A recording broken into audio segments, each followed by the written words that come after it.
안녕하십니까, 원룸 마스터입니다.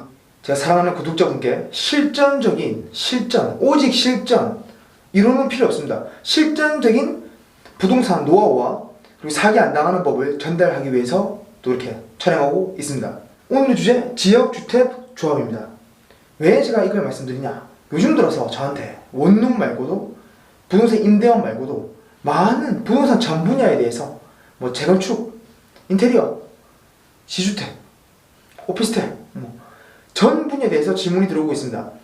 그래가지고 지역주택 조합을 지금 살려고 하는데 어떤가 또 문의가 들어와서 영상을 한 번에 만들려고 했었습니다. 여기 보시면 보이시죠? 지역주택 조합의 장점, 단점. 이게 나름 유명한 분이 정리한 거 제가 이렇게 적어놨어요. 근데 왜 적었냐면요, 아무 필요가 없어요. 지역주택 조합이 여러분 뭔지 아십니까?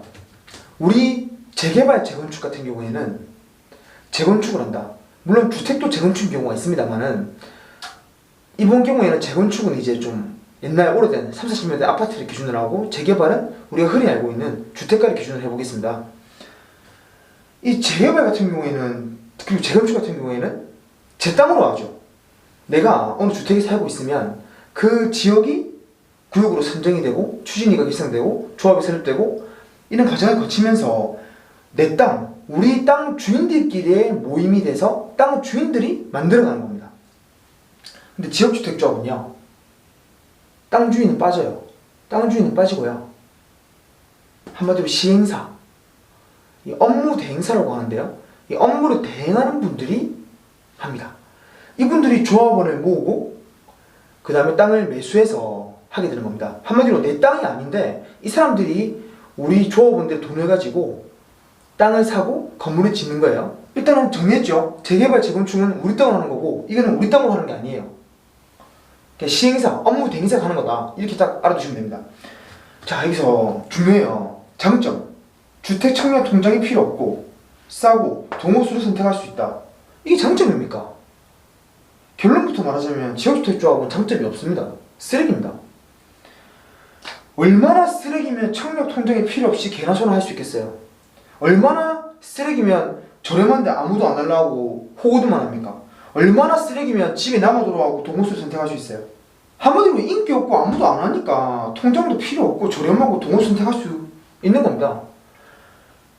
분양 세대가 만약에 500세대인데 너무 좋아서 막 5000세대면 10대 1이고 100대 1, 5만 세대가 달려들어요. 5만 명이 달려드는데 동호수 선택이 되겠습니까? 지우겠습니다. 장점은 없습니다. 도대체 뭘 설명을 했는지 이런 거 적어놨는지 모르겠어요. 장점 없어요. 단점, 오늘은 좀 흥분할 수도 있으니까 이해해 주십시오. 단점, 가압 요건 지역에 거주해야 되고 무주택이고 무주택 또는 85m, 30평대 아파트 한 채를 갖고 있으면 안 되고 대규모 단지는 만들어지기 힘든 구조다. 이거는 뭐 당연한 단점이죠.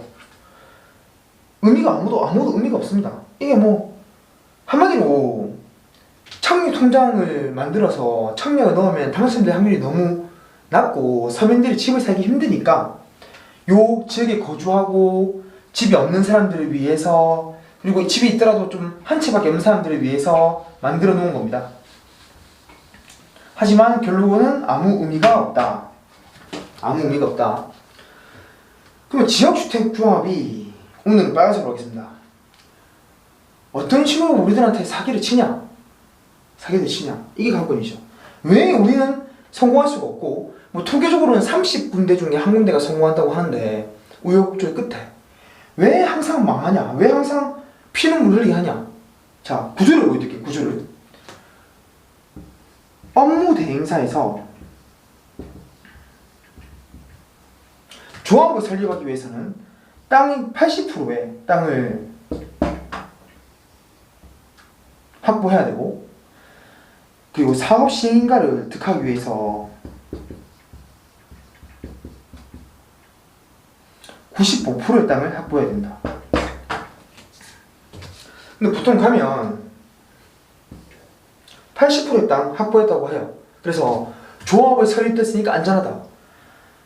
뭐 유튜브 보니까 어이없더라고요. 조합이 설립됐는데 안전하다? 개소리입니다. 쓰레기 같은 말입니다. 설립은 의미가 없어요. 왜 의미가 없냐?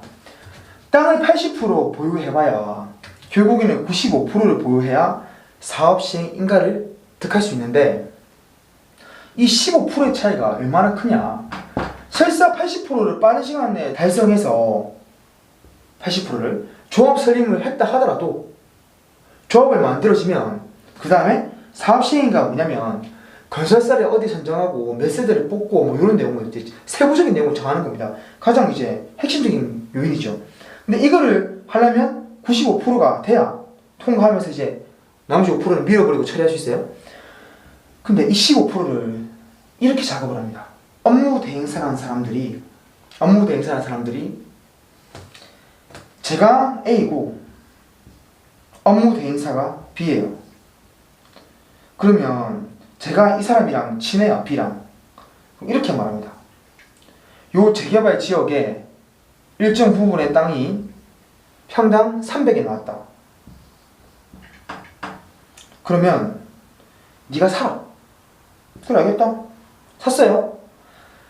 그 다음에 80%의 땅이 매수되고 한 91%까지 땅이 매수됐어요. 그럼 4%가 남았죠. 근데 제가 알밖에 하고 있잖아요. 근데 저는 이 B라는 업무 대행사가 땅을 사라고 해서 사놓고 알밖에 하는 거예요. 그러면 계속 공사가 지연되면은 업무 대행 비용이, 인건비, 광고비 계속 나올 거 아니야. 사무실 쓰고 먹고 자고 돌아다니는 거 다 비용을 과도하게 청구합니다. 말도 안 되는 광고비를 청구하고요. 그래서 이렇게 되면은 보세요. 300만 원짜리 땅이 평당 1억이 파. 1억 주면 내가 팔게. 저는 B가 시켜서 하는 거죠. 그러면 어떻게 될 것 같습니까? 이미 이 조합원들은 쫄아 있어요. 쫄아 있어요. 어떻게 돼야 되는데 이거 망하면 어쩌냐. 계속 연기되고 사업 시행 인가는 안 나고 막 쫄아서 막 그때 돼서 알아보니까 여러 군데 뒤져보니까 지역주택조합 하면 망한다더라. 이런 말을 듣게 됩니다. 그럼 어쩔 수 없이 울며 겨자 먹기로 평당 1억에 사야 되는 거예요. 그럼 결국에는 지역주택조합이 아까 장점이 뭐가 있었습니까? 싼 거, 저렴하다 했었죠. 안 저렴해요. 저렴하고 정말 좋을 것 같으면 개떼처럼 달려들었겠죠.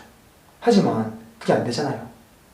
아무도 안 달려들잖아요. 아무도 안 달려드니까 여러분들이 동호수를 선택할 수 있는 거 아니에요. 맞잖아요.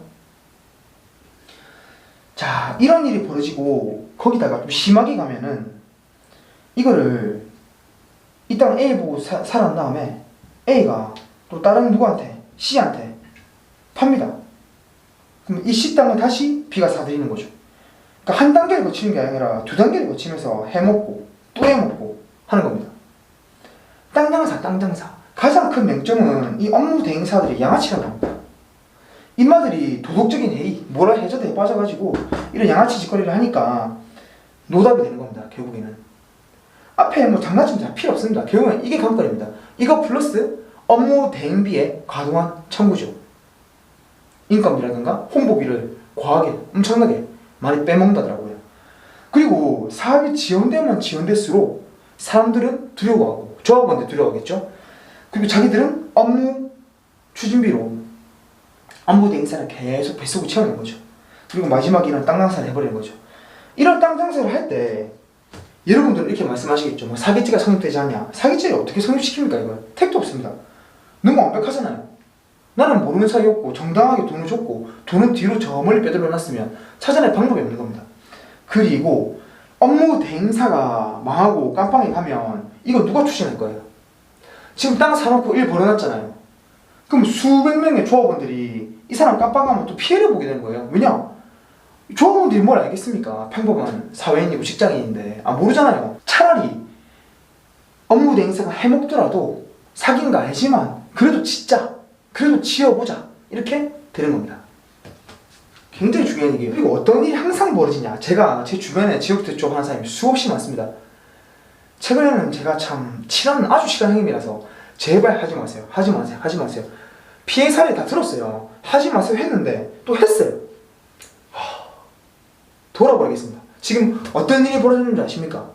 부산 시내 금정구에 제일 비싼 아파트 인터넷 검색해 보시면 장전 내미안입니다. 이 지역주택조합은 앞으로 분양가로 따졌을 때 장전 매매한만큼 비싸다. 하지만 아까 보셨듯이 세대수가 그렇게 많지도 않고 입지도 거의 못 따라간다. 근데 결국에는 추가 분담금을 내고 내야 하는 돈은 장전 매매한과 비슷할 거라는 얘기가 나오고 있으면 편집이 나왔듯이 분양가가 올라갈 수 있는 거죠. 올라가죠. 100%. 짓게 되더라도 추가 분담금 내야 되는 거고 결국은 비싼 아파트를 사게 되는 거죠. 그럼 그동안에 마음고생을 다 해버렸잖아요. 하나 더 사례. 항상 보면 메이저 건설사를 끼고 있어요. 뭐 현대 힐스테이트, 포스코, 아이파크, SK, 기타 등등. 나름 우리가 들으면 누구나 다 아는 회사를 처음에 끼고 시작해요. 맞죠? 근데 여기서 중요한 포인트가 뭐냐면 재개발도 그렇고 이 사업 시행 인가에서 우리가 시공사를 선정하는 단계입니다. 조합을 설립하지도 않고 추진위원회로 이제 우리가 조합을 설립할 거니까 조합원들 오세요. 500세대를 분양하려면 250명의 조합원이 와야 돼요. 그러니까 250명을 모으고 있는 거죠. 그러면서 홍보는 메이저 건설사인 것처럼 하지만 실제로 정해진 건 아무것도 없어요.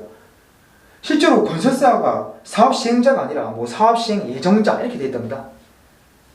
그래서 제 주변에 지금 많은 곳이 하고 있어요. 근데 많은 곳이 다 바뀌었어요. 안 바뀐 데가 없어요.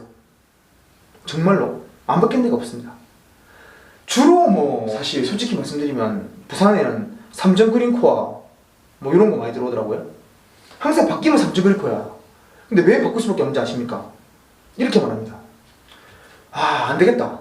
현대스테이트랑 포스코는 너무 돈을 많이 부른다. 공사비를. 이래갖고 우리가 공사를 지으면 평당 뭐 1,400, 1,500이 돼버린다. 이러면 사업성이 없다. 그러니까 시공사 바꾸자. 그래서 들어온 게 삼전 그린코어인데 공사비 좀 싸게 해준단다. 뭐 이런 식입니다. 그럼 사람들은 어떻게 할 수가 없어요. 왜냐? 그래? 삼전 그린코어 하기 싫어? 돈 들고 와. 추가 분담금 들고 와. 이래 되는 거예요. 미쳐버리는 거죠. 될지 안 될지도 모르는 사업에 계속 돈을 밀어내야 될 상황이 생기니까 아이고 막 님들 하시는 대로 하세요. 이래 되는 겁니다. 완전 양아치입니다. 이런 생각도 해봅니다.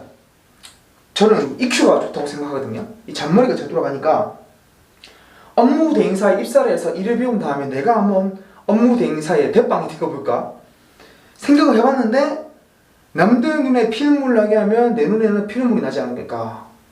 뭐 솔직히 저도 또 이상한 얘기 가는데 옛날에 뭐 돈 많이 버는 사람이나 기업하는 사람이나 제대로 세금 내고 똑바로 하는 사람 있습니까? 솔직히 말해서 남의 눈에 피눈물 많이 내게 했죠. 내가 살려면 남을 죽여야 되는 상황이 있을 수 있죠. 하지만 저는 이렇게까지는 안 하고 싶습니다.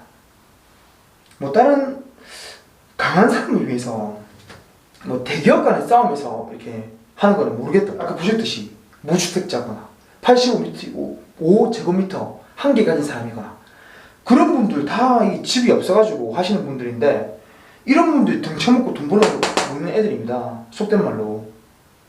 양아치 짓거리 지금 다 말씀드렸죠. 이렇게 돈을 벌기 때문에 참 안타깝기도 하고요. 절대 하지 마세요. 하지마. 최종적으로 요약해드리겠습니다. 지역주택조합은 절대 하면 안 된다. 걔네들이 주장하는 업무 대행사에서 내 뒤에 사면 대박이라고 주장하는 저렴한 분양가 없어요. 추가 분담금 내야 되고 하면 없어요. 그리고 마음고생 엄청 한다. 얘네들은 동호수랑 층수 뭐 다 지정 가능하다는데 쓰레기니까 지정되는 거다. 아무도 안 하고 몇 명밖에 안 하니까 지정을 하지. 아이고야, 공급을 적은데 수요가 많으면 과연 지정할 수 있을까? 가장 큰 사기행각 첫 번째, 땅 가지고 장난친다. 지가 지 아는 지인한테 땅을 사게 해놓고 그 땅을 팔아먹으면서 비싸게 땅값으로 장난치고 그 다음에 사업을 지연시키면서 사람들 두려움을 산 다음에 광고비, 그 다음에 인건비 등등으로 많이 빼먹는다. 시간 지나면서 계속 월급 나오는 거죠. 마지막으로 시공사, 대기업이라고 하는데 우리가 이름만 들으면 아는 포스코, 현대스테이트라고 하는데 실제로는 아니다. 예정사일 뿐이고 100% 바뀐다. 100% 나가겠습니다. 또 댓글 다실 거니까 뭐 시행사분들 보시면 댓글 다시겠죠. 뭐 99%로 할게요. 99% 바뀐다. 30건 중에 한 건이 성공하는데 그것도 분양가가 비싸진다. 단 지금 현재 성공한 곳이 몇 개 있는 것 같이 보여요. 그거는 왜 그러냐면 아주 옛날에 했었어요. 그 당시에 같이 진행되는 일반 재건축 재개발은 이미 다 입주를 했어요. 몇 년이 지난 상태입니다. 엄청 지지으면서 되고는 있지만 그 당시에는 부산 집값이 아주 쌌습니다. 그러니까 피가 붙었죠. 그게 지금 현재 집값대로 이런 식으로 돌아가면 절대로 싸게 사는 게 아닙니다. 그 위치는 아주 옛날부터 했고 그리고 위치가 굉장히 좋고 어딘지 말 안 하겠습니다. 하기 때문에 피가 붙어 있는 것이지 나머지는 다 죽쓰고 있다 생각하시면 됩니다. 제가 다 까발려 드렸습니다. 지역주택조합이 어떤 애들이고 어떤 사기를 치는지에 대해서. 이런 문제, 아주 큰 문제, 골아픈 문제 저는 말씀드리고 영상 찍을 거예요. 원룸 매수매도 컨설팅, 원룸에 설치한 CCTV, 원룸 인터넷, KT 15가구 28만원 쓰시는 분들 반값 되니까 반값 이하니까 연락 주시면 되고요. 항상 여러분들의 편에서 이 실장적인 지식을 전달해 드리도록 하겠습니다. 원룸 마스터였습니다.